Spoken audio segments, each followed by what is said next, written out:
আসসালামু আলাইকুম, কেমন আছেন সবাই? আশা করছি আল্লাহর রহমতে সবাই সুস্থ আছেন, ভালো আছেন। আমিও আলহামদুলিল্লাহ বেশ ভালো আছি। চলে আসলাম নতুন একটা খাবারের ভিডিও নিয়ে। তো আসলে আপনারা অনেক সময় বলে থাকেন যে খাবারের ভিডিও দেখিয়ে লাভ কী, বা অনেকেই কিনে খেতে পারে না, আপনারা এগুলা কেন দেখান? আসলে কিনে সবাই কম বেশি খেতে পারে বা খায়, আর তাছাড়া এখানে আমার এটা করা প্রয়োজন, তাই আমি করি। আর যার ভালো লাগবে আসলে সে দেখবে, যার ভালো লাগবে না দেখবে না, এটাই আর কি। আর খাবার দেখিয়ে লাভ কি, আসলে বিষয় হচ্ছে কি, আমরা কিন্তু অনেক অঞ্চলের মানুষ, এক এক অঞ্চলে এক এক রকমের খাবার তৈরি করা হয় বা খাওয়া হয়।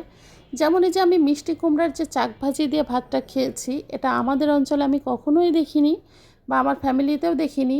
আমি কিন্তু এই খাবারটাই ফেসবুকের ভিডিও দেখেই কিন্তু আমি শিখেছি। খুব মজার একটা খাবার।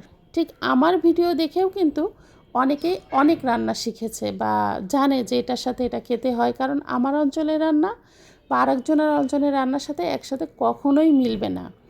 তো এর মধ্যে কিন্তু শেখারও অনেক কিছু আছে, নেই যে একেবারে এমনটাও না। তো তারপরে আমি এই যে এখন খাচ্ছি পেঁয়াজের কলি ভাজি আলু দিয়ে। তো এটা আমি বাড়ির থেকে নিয়ে আসছিলাম, গ্রাম থেকে নিয়ে আসছিলাম, খুবই মজা। আর এটা সবাই খেতে জানে, খায়, মিষ্টি মিষ্টি লাগে। তারপরেও বলবো, আমাকে একজন জিজ্ঞেস করেছিল যে কিভাবে ভাজি করতে হয়, তার মানে সে জানে না। তো আসলে বিষয় হচ্ছে যে এরকম অনেকে অনেক কিছু জানে না, আমিও অনেক কিছু জানি না, একজনেরটা দেখেই শিখি বা একজনের কাছে শুনেই শিখি, ব্যাপারটা এরকম। তো এখন যেটা খাচ্ছি, এটাও আমি গ্রাম থেকে নিয়ে আসছিলাম, ওলকপি। তো এই ওলকপি রান্না করেছি আমি টমেটো আলু দিয়ে, পাতলা একটা ঝোল করেছিলাম, কুমড়া বড়ি ছিল সাথে, আর ইলিশ মাছ ছিল। তো এই ওলকপিটা আসলে ইলিশ মাছ বা চিংড়ি মাছের সাথেই কিন্তু ভালো লাগে, অন্য কোনো তরকারির সাথে যে এই দুইটা মাছ দিয়েই বেশি ভালো লাগে। আর কুমড়া বড়ি থাকলে তো আসলে মাছের প্রয়োজনই হয় না।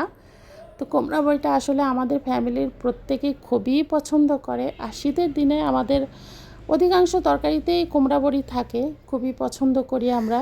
আর আমরা এটা নিজেরা তৈরি করি, মানে আমি গ্রাম থেকে তৈরি করে নিয়ে আসছি, প্রত্যেক বছর আমি সেটাই করি।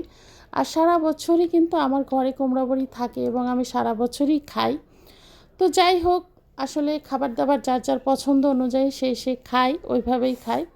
তো অনেকের কাছে হয়তো আমার ভিডিও ভালো নাও লাগতে পারে, আবার অনেকের কাছে কিন্তু আমার ভিডিও দেখে তাদের রুচিও বেড়ে যায় এবং খাবার খেতেও তারা খুব পছন্দ করে।